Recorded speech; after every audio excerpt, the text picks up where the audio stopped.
so broke that sometimes our desk is missing essential pieces. Please don't look at my legs. Tonight, we've got a recap of the DNC. Jennifer is here. And everything is good with the climate, I think.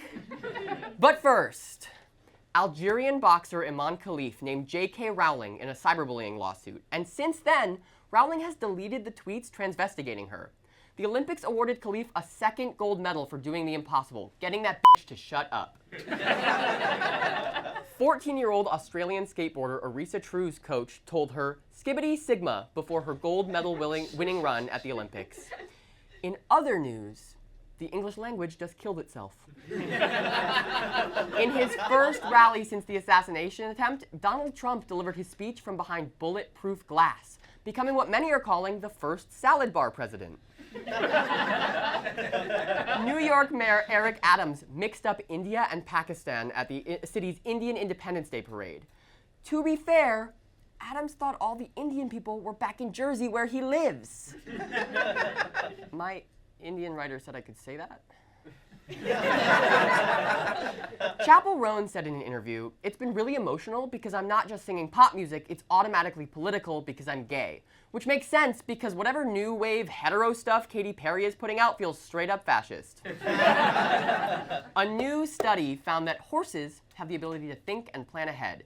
So that time I was walking and a horse kicked my backpack and I turned around and was like, "What?" And the horse glared at me. She wasn't neurodivergent, she was kicking me premeditated?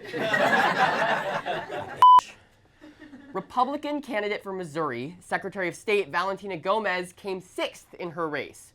Sad. But hey, on the bright side, she made the best reaction videos to RuPaul's Drag Race that we are ever gonna get. These faggots should get their own faggot category, because before, if a man hit a woman, it used to land him in jail. Now, it gets you a gold medal at the Olympics. Bold words from a woman who wouldn't last 1 second being transvestigated. I'm surprised she can see which books to burn past that brow bone. A Republican close to Trump told Vanity Fair, quote, "He may actually legit have PTSD, and that he watches the clip of him almost being assassinated over and over again." Hey, watching clips of yourself over and over again doesn't mean you have PTSD. It means you're a beautiful transgender woman who hosts her own news show, and it's normal. This month's Democratic National Convention refused to allow a Palestinian American or a doctor who worked in Gaza to speak at the event. What was the DNC so afraid of? Hearing someone say genocide is bad? That's way easier to hear than Amanda Gorman's poetry. Despite this omission, AOC claimed that Kamala Harris is working tirelessly towards a ceasefire in Gaza. Weird, considering that Harris doesn't support an arms embargo, but I guess you can't really be tired if they've switched you from Xanax to Peach Vibe Celsius. Speaking of Peach Vibe Celsius, for the first time ever, the DNC credentialed 200 content creators to cover the event. Joining us live from SchmoobTube to talk about his experience is 12-year-old baby gronk of finance, Cody Cheddar. What's up, cash dummies? It's your boy Cody, and it's time to lock in on how to get that bag.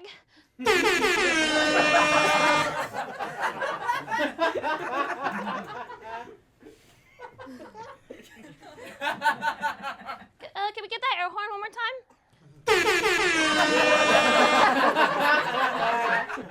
Joining us on the stream is Yurman. Now, if you're ready to have a Sigma mindset and you want to get rich quick, drop a she in the chat. Ella, can I get a she? No. Okay, well, that's because Ella is a beta and gay. She doesn't know you can do anything in society you set your mind to. I learned how to dunk on a regulation basketball hoop even though I'm 3'10". How? I became that much mentally and physically stronger since starting my no-fat lifestyle. Balmy. Oh, you're beating your dick? Well, I'm beating the S&P 500.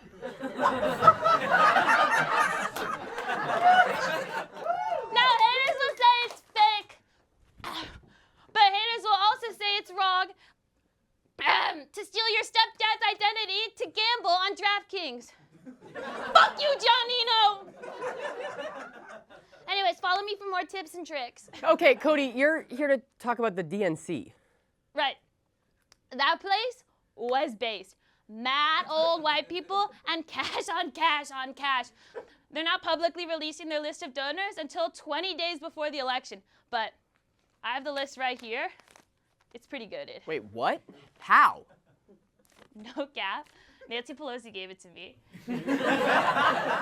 She needed her hands free so she could drape kente cloth over police dogs. Well, tell us who's on it. I love when people dress up their dogs. Cody, tell us who's on the list. Sorry, oh no, I can't do that. But I'll give you a hint. The first three rhyme with Schmornhub, Schmathion, and Smirnoff Ice. Smirnoff Ice? Really? You have to be kidding. Maybe, maybe not. No way to know until it's too late. Always keep 'em guessing.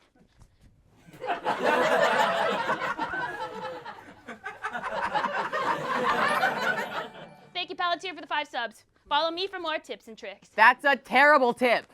Lack of real-time donor transparency undermines democracy. Also, did you just say Palantir? Are they watching this stream? They're always watching. Also, check this. There's no limit on what amount of money these peeps can give, so some of the numbers are... Right. The DNC isn't restricted by donation limits. Even more of a reason you should give me the list. Nah. Life hack, keep things to yourself. When my bitch mom comes downstairs and asks how I'm doing, I just yell about how I miss my real dad until she cries. It's perfect. Follow me for more tips and tricks. Why did you even go to the DNC? Your personal philosophy feels a lot more in line with the RNC. Long story short, I heard John Hamm was gonna be there, and I've wanted to pick with him since I popped out my mom's crotch. Check it out. Also, lots of people on this list are funding the DNC and the RNC. Political finance doesn't judge. Maybe you shouldn't either, Ella. I am absolutely going to judge Cody Cheddar. Dark money, funds from groups that don't disclose their donors, is a huge problem. Dems have topped the GOP in donations for the past 4 elections in a row. And this election is outpacing all of them. Baller. No, not baller. The opposite of baller. Scrabble? Look, one of the major players in this dark money game is AIPAC, a lobbying group that backs pro-Israel moderates to help them beat progressives in Democratic primaries. I know they're on your list, along with a bunch of other evil organizations, and the public deserves to know too. I miss my real dad. That's not gonna work. That's not gonna. I miss my real dad. That's not gonna work. I'm not. What the hell? Oh my God! What the hell? Follow me for more tips and tricks. Cody Cheddar, everyone. Thank you, Peter Thiel, for the 12 bucks. You're a real one. We'll be right back. And now, straight from falling through a skylight, I'm Jennifer. Here is the song. Teach me, you can't even tease me. I need a teacher that's smart, that likes looking at art. I need a touch me. You know that I'm so easy. Run your hands through my hair and could you scratch me there? I need a break me down and turn me around to make me into what you wanna see, baby. I need a girl class, girl class, girl class.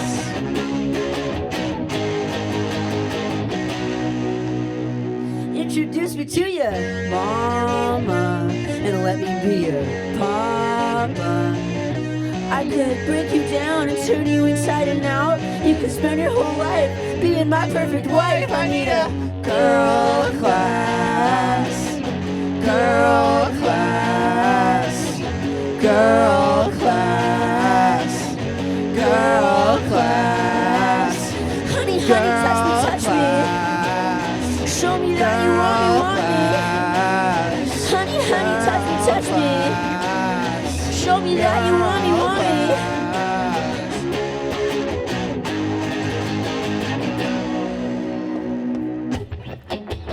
Step 1, say you're a girl. Step 2, you are a girl. Step 3, listen to me. Fuck you! It's a girl class. Girl class. Girl class. Girl class. Girl class. Honey, touch me. Show me that you want me. Honey, touch me. Show me that you want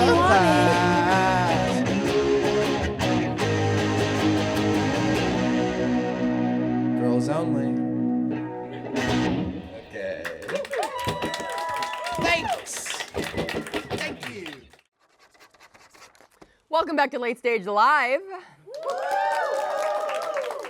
I'm Ella Yurman, and as a reminder to all you reply guys in my DMs, I'm married to the news. And we are doing just fine. Even if this whole week the news has been sending me articles about natural disasters in an attempt to get me to talk about how the earth is melting faster than Zac Efron's fillers when someone shines a flashlight on those things. I just want to talk about something nice for once. Like, oh, look. Like these orcas. Look. They're marching around New York City's downtown streets to protest Citibank's investment in fossil fueling? That can't be right. I would have heard about this. Can we get this on the teleprompter, please? I don't always trust everything the news says, but I didn't think it was deliberately omitting large swaths of information.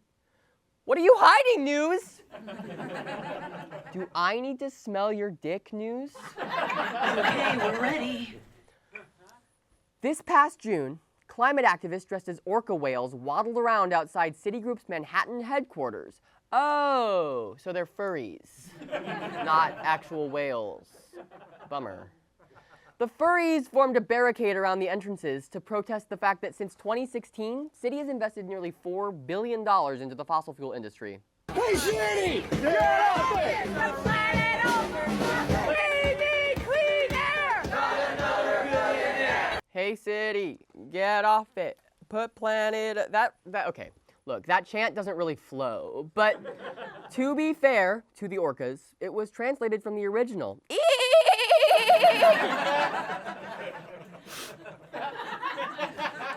But why the orca? What's their porpoise? Sorry. Purpose. Well, remember a few years ago when a bunch of killer whales sank billionaire yachts in the Mediterranean? Probably because they were tired of hearing Despacito on repeat? They became the perfect symbol of nature fighting back against rich people ruining the planet. Runner-ups included Free Willy, the Meg, and Megan, the legendary spring breaker who projectile vomited all over a billionaire's yacht right before getting forcibly removed for screaming, "Oi! Oi! Icebook ahead!" Planet Over Profit is an activist group that has been sending people dressed as orcas around the U.S. to protest climate inaction. They've been staging protests at the Hamptons, golf courses, and even outside the VMAs, where they actually went unnoticed because everyone at the VMAs looks like an angry fish. On the second day of protests, the organizers prevented Citi employees from working by blocking entrances to the building, which led to the NYPD taking a break from their usual day-to-day of jorking each other off to handcuff dozens of orcas by the fins, which is coincidentally the opening scene to Free Willy 5: Escape from Rikers Island. Look, I did not think they were going to put the jorkin scene in Free Willy. But they came out swinging with the NC-17 rating, and folks, it paid off. Citigroup responded to the protest by saying they have a net zero carbon goal, but also need to continue to invest in big oil to meet global energy needs. In the meantime, pledging net zero emissions in the next few decades while actively funding fossil fuel companies that make that impossible. It's like trying to convince my girlfriend I did stop talking to my ex, but it's only technically true because her dick is in my mouth. I'm not talking, I'm sucking. Badly. Remember the running joke on this show where I give dry blowjobs? Well, here it is again. Citigroup's response echoes Republican claims that we gotta keep fracking the planet to tide us over until we can go fully green. But according to science, no, not Science, an extremely reputable life sciences publication, research indicates that we already have enough oil and gas projects to last us until mid-century, when renewable energy should be able to take over. So it seems, oink oink piggy boys, that fossil fuel investment is really only necessary to supply you with what you need. Banks make money by investing in fossil fuel companies. They want the fossil fuel market to perform well so that they can sell their shares for a profit once the value has increased. It's like a frat investing in a warehouse full of Everclear. It might kill everyone later, but in the meantime, Sean A and Sean L are gonna find the courage to kiss. Since the Paris Agreement was adopted in late 2015, the world's 60 largest private banks have committed nearly $7 trillion to the fossil fuel industry, putting local communities of predominantly indigenous peoples, black and brown people, low-wage workers, and women at risk. Take Norco, Louisiana, where petrochemical plants like the bankrolled Shell refinery dumped so many carcinogens that they created an area literally called Cancer Alley, a nightmare place to live, and a probably real name of a Lifetime movie about a girl named Allie who survives cancer. Shout out Allie. And remember Standing Rock, where banks like Wells Fargo and Citibank funded the Dakota Access Pipeline that threatened to pollute land occupied by the Sioux tribe who, shocker, needed that land? Or in Houston, where exacerbated natural disasters like Hurricane Harvey hit communities of color the hardest thanks to redlining and other discriminatory practices that pushed these communities into areas less resilient to climate change. Why hasn't my betrothed, the news, told me anything about any of this? The news actually rarely mentions climate change by name. In June of this year, over half of news articles on record-breaking weather ignored the climate crisis completely, and only 11% mentioned fossil fuels, the root cause of the extreme weather. It's like covering a tornado and leaving out the part about it being a giant, destructive funnel of wind. We're not sure why, but houses just started flying today. Outlets like ABC News and USA Today ignore the climate connections in their coverage of the Orca protests, which isn't just bad journalism, it's irresponsible. Imagine you saw clips of a guy in a whale suit getting dragged away with no mention of why the whales are there. If we're going to turn the tide on climate change, we need more than just a few viral videos. We need people to know that these protests work. Take the fight against Arctic drilling. Northeast Alaska, a biodiverse area crucial to the Gwich'in people, was targeted for oil extraction until groups like the Sierra Club protested and got banks like Goldman Sachs and JP Morgan to pull funding. When you shine a spotlight on climate issues, even the biggest players have to change course. How many orca suits will it take to get Taylor Swift to fly commercial? This works with the courts too. Judges used to be too scared to touch the fossil fuel industry, but in 2020, 16 young people between the ages of 5 and 22 sued Montana over a law that banned the state from considering climate impacts when approving new fossil projects, which they said violated their right to a clean environment that's enshrined in the state's constitution. The kids went fetal Erin Brockovich mode. And they won! Ooh, how embarrassing to lose to a 5-year-old plaintiff who was negative 15 years old when Erin Brockovich came out. The court agreed that Montana's actions were violating the plaintiff's state constitutional right to a clean environment, which, pro tip, is also present in the state constitutions of New York, Hawaii, Pennsylvania, Illinois, and Massachusetts. So chug some Dunkin' and get to work, Boston kids, or you'll have to be aggressively racist underwater. Yeah, slurs don't hit as hard when you're yelling them through a snorkel. But watch out!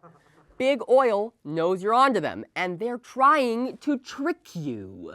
Chevron and BP spend millions of ads promoting arbitrary green goals, like hitting net zero emissions by 2050, which is functionally useless, like every Katy Perry song other than I Kissed a Girl. That song did a lot for me.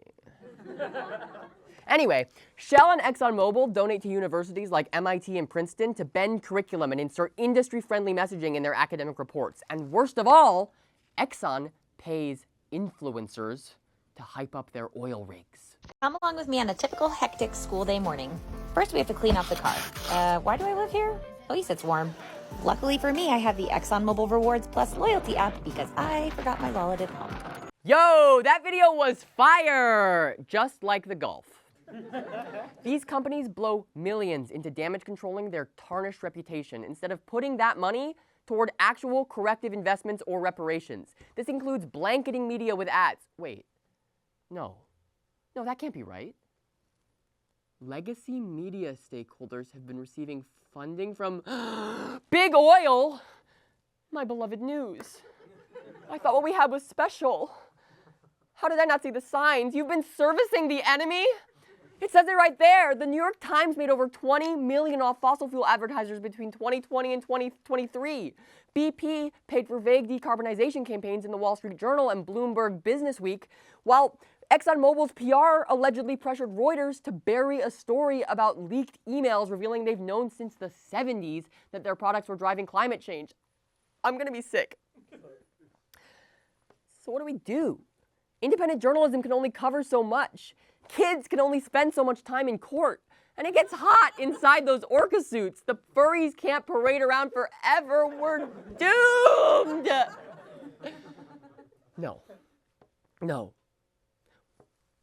If there's one thing I learned in the bathroom at Comic-Con, it's that furries are resilient. They can do this. We can do this. The climate train is speeding along, but we're not tied to the tracks. We can slow the train down. As the Indigenous Environmental Network reminds us, a transition away from fossil fuels isn't just necessary, it's possible. But it needs a new generation of leaders who understand the stakes and are ready to fight for the future. This belief in a better world drives the call for reparations, especially in countries like Pakistan, where climate impacts are hitting the hardest. The goal of climate activism isn't just to challenge the systems that create the crisis, it's to fundamentally transform them. The boards of these fossil fuel companies, media conglomerates, and banks are packed with real people with massive climate conflicts of interest. The more we disrupt their lives, the more they'll start to bend and then break. And you, brave young people, can take their place and do things the right way. So while I'm here in the studio, paralyzed with anxiety, thanks to my wife, the news, who is doing a stellar job of stoking those fears, I beg you, furries and friends, be braver than me. Throw open your bedroom doors, march into the streets, and block the entrances of banks and media companies that are in bed with Big Oil. Don a blazer over your orangutan suit and go to court to fight for your right to a clean planet. Come on, all you lions and tigers and orcas and oh my God, is this how Noah felt with his ark? No, it's not. Because Noah was a coward. He battened down the hatches and waited for the flood inside his big boat. We're not doing that because I've seen how Titanic ended. They say there was enough room for Jack to survive, but there clearly wasn't because Rose's ass was too fat. This will not be our fate. Rose's fat ass will not displace us into the murky depths. We're gonna shake our tails and fins and furs to show people that they can delay the flood by f***ing with the lives of the greedy. We've got the tools and the power to slow this thing down, starting with you, dressed as a whale, and me, dressed as Katy Perry's left shark. I can't go outside dressed as Katy Perry's left shark. Also, I'm still canonically chained to the desk. I'll just stay here and try to work things out with the news. Darling, I'll take you back if you promise to rehire all those journalists who threatened to expose your corporate footsie with Big Oil. Darling? We'll be right back. That's our show! Thank you so much to Brick, to our patrons, to Reid, Skylar, our writers, our live studio audience. Give it up! To our volunteer crew, and of course to Cody, Cheddar's stepdad, Giannino. F*** you, Giannino. Good night!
Oh, hey! Thanks for watching that episode of Late Stage Live. That was pretty cool of you. Make sure to like the video and subscribe to our channel if you want to see more, and if you're a real freak about it, you can leave a comment down below. Yeah, the algorithm loves that. If you really want to help us keep making radical, queer, independent, leftist late-night television, you can head on over to patreon.com/latestagelive, where we give you BTS footage and access to our Discord and lots of other cool treats. And you give us money to make the show. Again, that's patreon.com/ Fuck yeah, live studio audience! End of video.